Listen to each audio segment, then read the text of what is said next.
जो जो बात हुई तो आज एक सेकंड आराम से विधायक महोदय और कलेक्टर साहब और एसपी साहब की उपस्थिति में निर्णय किया गया कि जो ज्ञापन दिया गया उसके जो सम्मिलित बिंदु है उसमें सबसे पहले जो अवैध नाके हैं उनको हटाया जाएगा। दूसरी बात है, जयपुर से विजिलेंस की टीम आएगी, वो सर्वे करेगी। तीसरा है, जो अवैध जो स्टॉक होगा या जो भी स्टॉक है उसका वेरिफिकेशन किया जाएगा।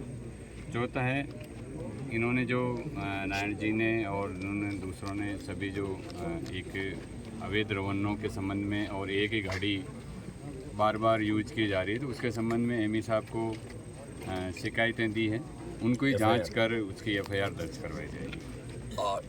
और चौथा है, जो रेवेन्यू लैंड में बिना कन्वर्जन के कोई उसको क्रेशर या स्टॉक के लिए या वे ब्रिज के लिए यूज किया जा रहा है, तो उसके 177 की कार्रवाई या रेगुलाइजेशन की कार्रवाई की जाएगी।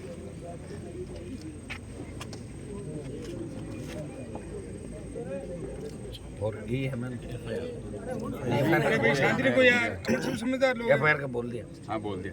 लाई एमई साहब थोड़ा पीछे हो जाओ ना। एमई साहब अरे आगे थोड़ा आगे आगे ऊपर ले आओ। आदरणीय सांसद महोदय, एक मिनट सर बताएं। रेडी। आज जिला कलेक्टर महोदय, एसपी साहब और सांसद महोदय और समस्त पक्षकारों के मध्य वार्ता हुई और इसमें जो बजरी की कीमत के संबंध में इस विभाग के माइनिंग विभाग के स्तर से प्रस्ताव जिला कलेक्टर महोदय के माध्यम से राज्य सरकार को प्रेषित किया जाएगा। इस संबंध में चर्चा हुई है, तो ये प्रस्ताव हम बना के और राज्य सरकार मतलब जिला कलेक्टर महोदय के माध्यम से प्रेषित करेंगे।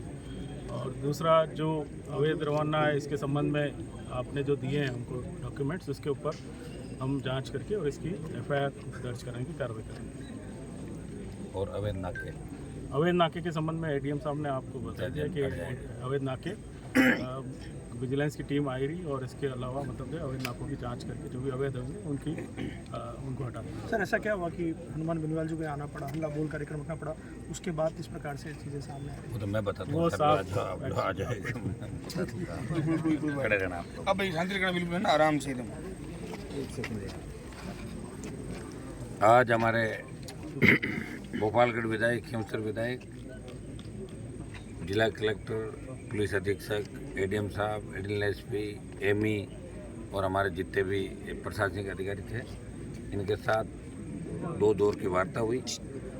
पहले एमएलए साहिबान वहाँ गए थे और एक एक बिंदु पे चर्चा हुई।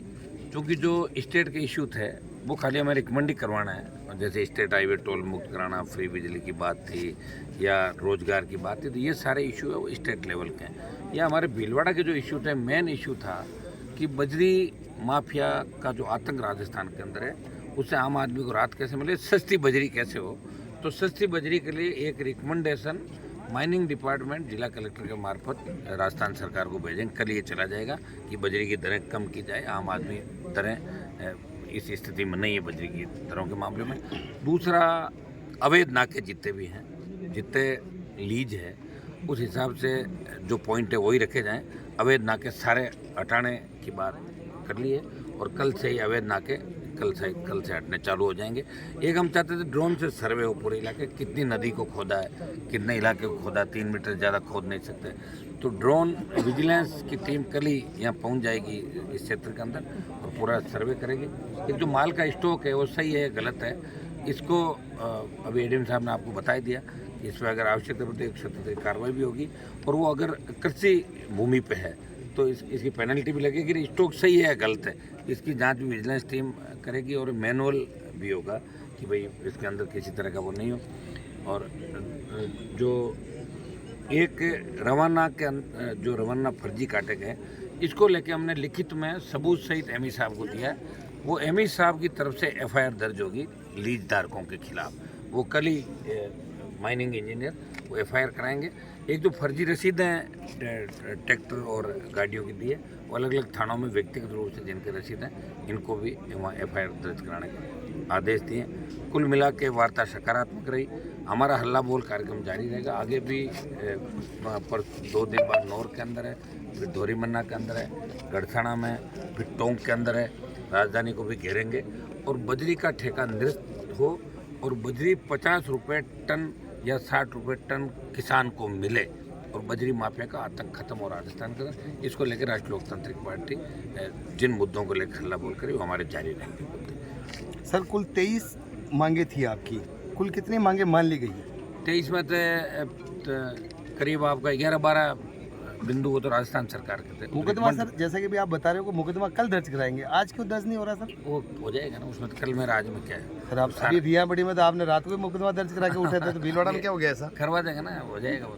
सर ऐसे तो फिर इतना तो हमें हर जगह हनुमान बेनीवाल को पहुंचना पड़ेगा, इस प्रकार की कार्रवाई कराने दूसरा कोई है नहीं ना, अधिकारी आगे आके कुछ क्यों नहीं इनिशिएटिव ले रहे हैं? ना ना ना, दूसरा कोई है ही नहीं है, हमारे खाते में ही है सारा। पार्टी भी मैंने ही बनाई राजस्थान का, 70 साल में बड़े से बड़े नेता हुए, पार्टी नहीं बना पाए।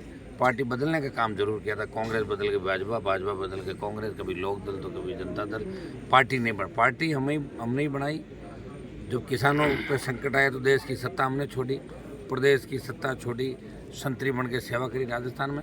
आज भीलवाड़ा है, टोंक जाएंगे, चित्तौड़ जाएंगे और बजरी माफिया से राजस्थान को मुक्त कराएंगे। सस्ती बजरी आम जन को कब तक मिलना शुरू हो जाएगी सर? मैं तो ये कह रहा हूँ जब हम पीछे पड़े तो जल्दी हो जाएगा, क्योंकि जिसके पीछे मैं पड़ता हूँ ना वो करीब आप इतिहास का इलाज करता हूँ पूरा, कोई भी हो। मांग पत्र के लिए कोई टाइम पीरियड फिक्स किया, कितने टाइम में हो जाना चाहिए? हमारी ये तो कल करीब बातें तो कल ही विजिलेंस की टीम आ रही है ना वहाँ से। तो एक ही दिन में सारा काम थोड़ी होगा सर। विजिलेंस जब आएगी तो अपने आप ही हो जाएगा सारा काम। सारा जो मांग पत्र में करीब जिन बातों को लेकर था, बजरी सस्ती करने की जो बात है वो राज्य सरकार के रिकमेंडेशन यहाँ से जाएगा। और मैं आपको ये भी विश्वास दिलाता हूँ, भीलवाड़ा के मेरे भाइयों को, राजस्थान के तमाम लोगों को जो अभी भी देख रहे हैं हनुमान जी की वार्ता सफल होती है, असफल होती है, तो मैं उनको भी आश्वस्त करना चाहता हूँ बजरी की दरें राजस्थान में जल्दी कम करवाएंगे और इसका ठेका भी निर्धारित कराएंगे। जो इसने रेवेन्यू लॉस किया है, जो नदी को खोदा है, उस पर मेघराज सिंह एंड पार्टी के खिलाफ मुकदमे भी दर्ज होंगे, कार्रवाई भी होगी, पेनल्टियाँ भी लगेगी और मेरे हिसाब से ऐसा इलाज कर देंगे दोबारा ठेका लेने से पहले 1000 बार सोचेंगे। सर आपके द्वारा जिंदल के लिए भी मुद्दा उठाया गया, तो उसके बारे में? जिंदल की भी बात हमने करी। पूर्व के अंदर एक तो स्थानीय लोगों को रोजगार मिले, इसके लिए कानून बने। लोकसभा के अंदर लगातार मामला उठा रहे हैं, यहाँ भी हम प्रयास करें स्थानीय लोगों को रोजगार मिले 80%, 70%। ये कानून राज्य सरकार बनाए, दिल्ली की सरकार, इसमें लगातार हम पीछा कर रहे हैं। दूसरा, पूर्व में जो दरारें आई थी, कुछ लोग अभी भी बाकी है जिनको पट्टे नहीं मिले, उसकी बात हमारा हो गई है। एक बार लिस्ट बना के यहाँ के लोकल हमारे जो नेता दे देंगे, उनको पट्टे जारी कर देंगे पूर्व के अंदर। आपको लगता है कि प्रशासन आप जो आश्वासन दिए हैं वो कल पूरे करेंगे? मैं कहाँ जा रहा हूँ? हाँ जी, तो पब्लिक कहाँ कांटेक्ट करे आपसे? सब कर ले, ये पब्लिक तो मेरे साथ ही रहती है हमेशा, जो सोता हूँ उठता हूँ। कितने टाइम तक के लिए आप इनको? मैं तो ये कह रहा हूँ जो कमिटमेंट हुए हैं ये तो 1-2 दिन में ही हो जाएंगे ना। कल आ जाएगी टीम, अब कल सवेरा तो होने तो रवाना होने में 10, 11, 12 बज जाती है, तो टीम कल आएगी, काम चालू हो जाएंगे। नाके हटने मेरे हिसाब से कल से आपके अवैध नाके हैं एडमिन साहब, वो अब तुरंत प्रभाव से कल सही अवैध नाके हटने चालू हो जाएंगे। यहाँ की जनता को खनिज विभाग पे भरोसा कम है सर।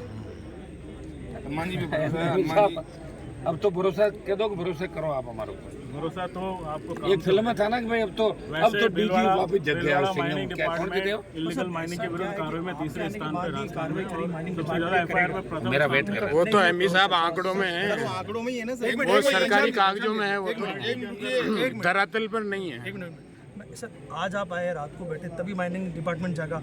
इतने दिनों से इनको नाके नहीं दिख रहे थे, सब इनकी व्यवस्था से ही होता है। बीजेपी सो रही थी ना, ऐसा क्या दिखाया? कांग्रेस तो पक्ष है, सत्ता है और विपक्ष हो रहा है, तो मुझे आना पड़ा ना। अगर मैं 2 महीने पहले आता तो पहले रुक जाता है। यहाँ का माइनिंग डिपार्टमेंट माइनिंग डिपार्टमेंट तो राजस्थान में है, किस हिसाब से चलता आप भी जानते हो। कई इनकी भी मजबूरियाँ होती होगी, कई परेशानियाँ होती होगी। मैंने आपको क्या कहा कि वो तो सरकारों को जेब में लेके घूम रहा है, बजरी माफिया इतना ताकतवर है। लेकिन जब जनता सड़कों पर आ जाती है, जब क्रांतियाँ होती है, तो बड़े बड़े शासन चले गए, अंग्रेज भाग गए थे क्रांतियों के आगे, तो ये तो बजरी माफिया है, भागना ही पड़ेगा। माइनिंग डिपार्टमेंट सो रहा था लेकिन अब जग गया। अब देखो रात ही कितनी बजी जगह में, और कल से और तेजी से ये नींद नहीं लेंगे जब तक काम नहीं होगा। ठीक है। आपके द्वारा एक नंबर भी जारी करना चाहिए, आपकी तरफ से एक नंबर जारी होना चाहिए, जहाँ जहाँ पे आप हल्ला बोल करें और फिर प्रशासन काम नहीं करे तो आपको लोग तो घंटी करके मुझे खुद कह याद है, सकें। सुनो, मुझे खुद को याद है कि मेरे कौन कौन से काम नहीं हो रहे। मैं खुद ही पूछ लेता हूँ भाई ये काम हुआ, ये नहीं हुआ। प्रयास कर रहा हूँ। मैंने आपको क्या कहा कि राजस्थान में बजरी माफिया का आतंक खत्म करेंगे, लीजें निरस्त कराएंगे और सस्ती बजरी लोगों को दिलाएंगे। ये हमारा प्रमुख उद्देश्य है। Thank you.